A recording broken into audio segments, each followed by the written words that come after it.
Alright, welcome to D&T Sports Analysis. I'm D, and today I want to bring up Carmelo Anthony. Now, I'm aware of how dominant this man can be, but the main question is, will he win a championship?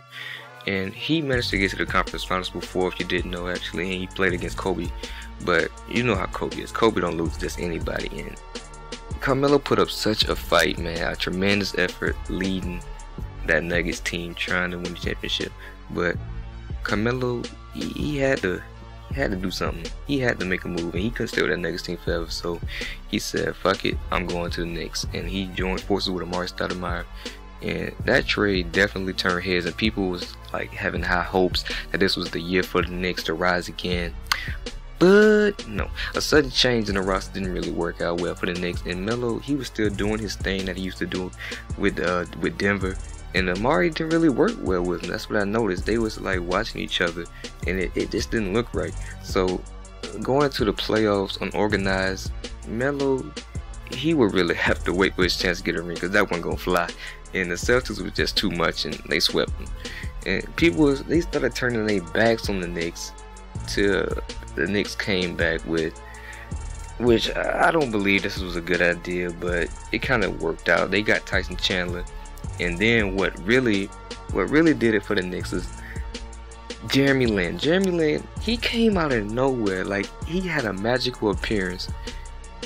And then all of a sudden, it was like the rebirth of the Knicks. Melo still had a chance to come up big once again. And personally, I thought Jeremy Lin was going to take them all the way.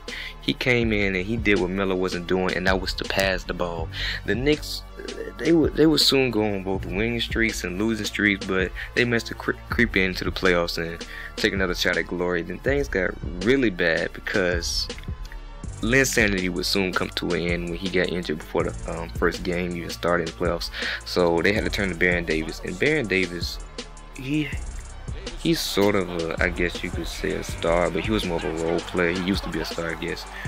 You know what? I'm not even gonna say he was a star. He just didn't even command the offense against the Miami Heat. And that's something you gotta have. That's what Jeremy Lin was doing. But unfortunately, he got injured, and I can't really say it was all Baron Davis' fault, because you have Melo, Amari, and Tyson Chandler, who was supposed to be a part of their so-called Big Three, and those guys combined to go 5 of 25 in Game 1. How you gonna win a ring and you going 5 of 25?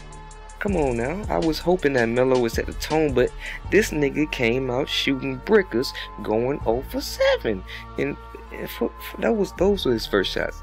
Coming out 0 for 7, all your shots are brickers.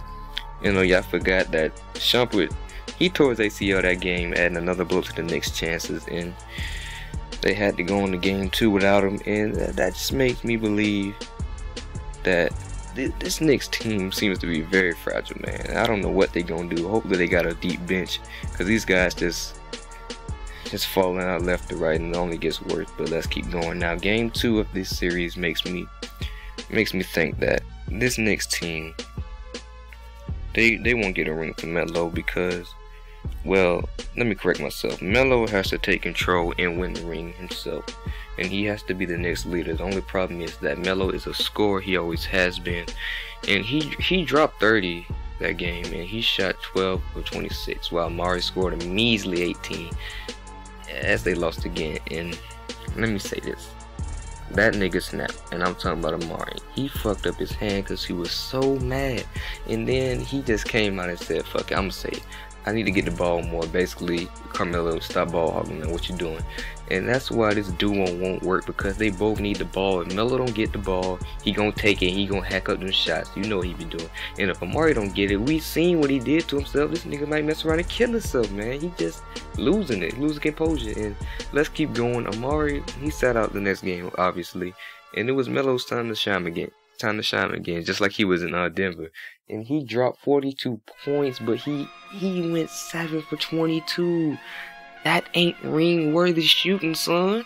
Now, Game 4, Amari came back, and Melo, he cut on his clutch factor, hitting the famous dagger 3 to take the win for the Knicks. And how about Baron Davis went down? That's what I was talking about. This is such a fragile team. Baron Davis went down. That's 3 players already, but at least they got the win. So let's keep going. Now the Knicks, unfortunately, they lost. Run was coming to an end, and they got put up their mirrors in Game 5 and sent back to the drawing board. And let's review. Let's review this. Melo is a dynamic scorer, but he rarely looks to pass. And Amari, he was putting up scrub numbers. Let's be honest. And I don't expect him to drop, as many points as Melo, but he's capable of getting at least 28 in that range. And I mean, you gotta at least drop 25 points, son. This is the playoffs. I mean, come on, get with it. And so that's why I asked, will Melo ever get his ring? Maybe if Lynn comes back, but I really doubt that teams are gonna allow his little run again. That's that little insanity stuff to start up. And what about Amari? Will he ever get the ball enough to do his part on this team? And I almost forgot about Tyson Chandler. Tyson Chandler, to me, is one of the worst big men in the league. And you could say, nah, he's pretty good. He rebounds. No, nigga. Let me calm down. He wouldn't be nothing without being tall. And I can clearly say that because, look, this man, if he couldn't dunk the ball, he wouldn't be shit. This man, he can barely lay up. He just gets a few blocks and a few rebounds. If he couldn't do that, he wouldn't even be mentioned at all on this Knicks team. He wouldn't be a part of this Knicks team. So I have come to the conclusion that Melo, he has to exhibit his passing game and his great shooting percentage and leadership skills for him to get a ring anytime soon, especially with this team. And I doubt he's gonna go anywhere anytime soon. So this is his only chance right here. He's got a decent squad. He just gotta put them together and say, look, we gotta do this. We gotta step up, especially me and you, Amari. We got to do this. You gotta come up big, man. I came to play with you, and you're just sitting back and expecting me to do it all. It's just not gonna work. So that's how I see it. Tell me what you think. Do you think Melo will ever get a ring? And if not, say why. And if you think he will, can you please explain how is that possible? But I'm out. I'm D from D&T Sports Analysis. And rate, comment, subscribe. I'm out.